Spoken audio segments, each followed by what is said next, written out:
Now, from what is happening in the mountain, it's very clear that Mount Kenya is united. We've had so many leaders going to the mountain, and all these leaders, whenever they speak about William Ruto, they're all shut down. That is a clear indication that despite their anti-government, they're all united against William Ruto. That is going to form the basis of this analysis here today. But before I take you through, kindly, if this is the first time you're watching our videos, please make sure that you subscribe, like, and comment, because that is the best support can always give this channel.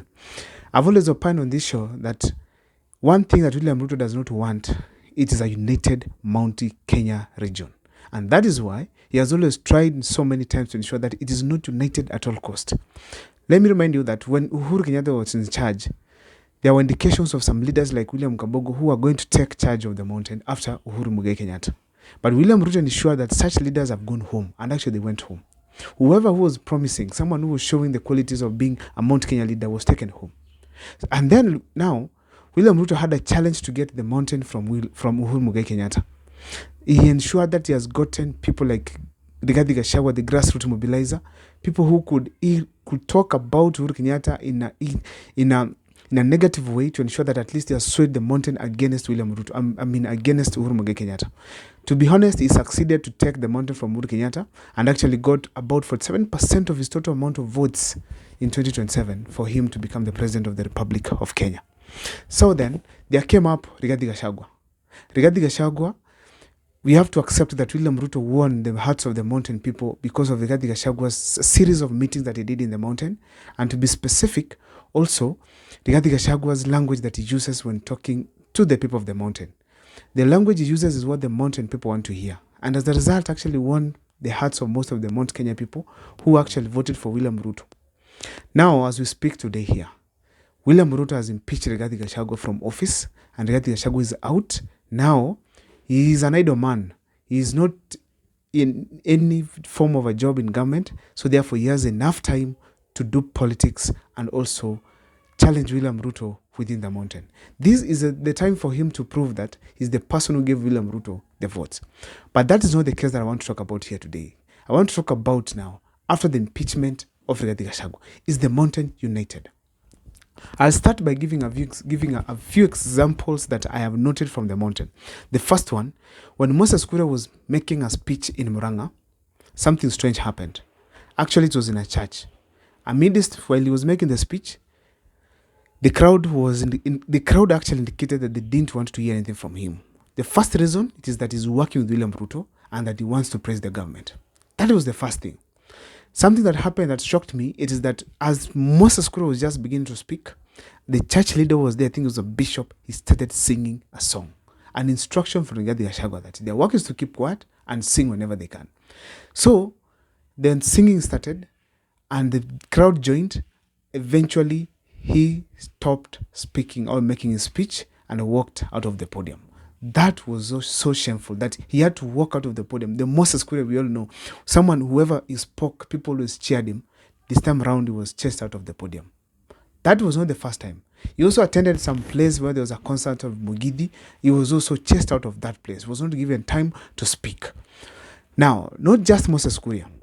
When Uhuru Muigai Kenyatta, Rigathi Gachagua, William Ruto, and of course Kithure Kindiki found themselves in one platform, one event in Embu, it was very clear that this was the time they were to test the ground. And what happened that day shocked William Ruto and of course Kithure Kindiki. Why am I saying so? When Uhuru Kenyatta when he entered the ceremony himself, people were already cheering. When he stood to speak, the crowd was already cheering.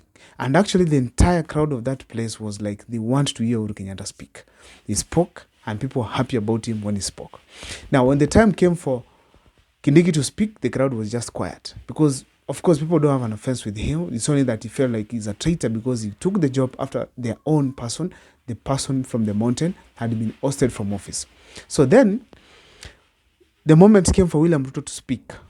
And he was shocked that the ground was so much informed to an extent that William Ruto could not make any further significant promise, or William Ruto could not even continue making false statements on the podium. Because whenever he spoke, people turned him down. To give just an example, he spoke about the issue to do with health, and people were booing him that you have not done anything as far as health is concerned. When he spoke of housing, people were still booing him. That means very well that the mountain is united against William Ruto because of the poor governance. The reason why I'm saying it's poor governance, it's because whenever he brought issues that he's done, things that he's planning to do, that's when people had a problem with him. They have taken him to be a liar, first of all. Second of all, he's giving false promises that he cannot even achieve, even at any time. So therefore, he was booed.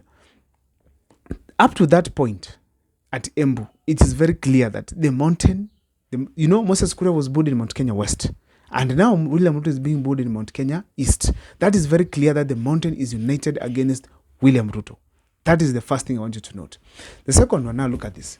Recently, a certain scenario happened where the governor of Embu, Cecil Mbarire, was herself booed in a function in Embu. That means whenever you speak in support of William Ruto, be prepared to face the consequences. People don't want to hear anything to do with William Ruto at all. Why am I saying so? First of all, it's because of impeachment of Rigathi Gachagua. Second of all, it's because of the behavior that William Ruto keeps on exhibiting. In a scenario that William Ruto keeps on lying and giving promises that he has not achieved and he will not achieve. He has taken people of Kenya to be foolish. So people are no longer listening to whatever he's saying.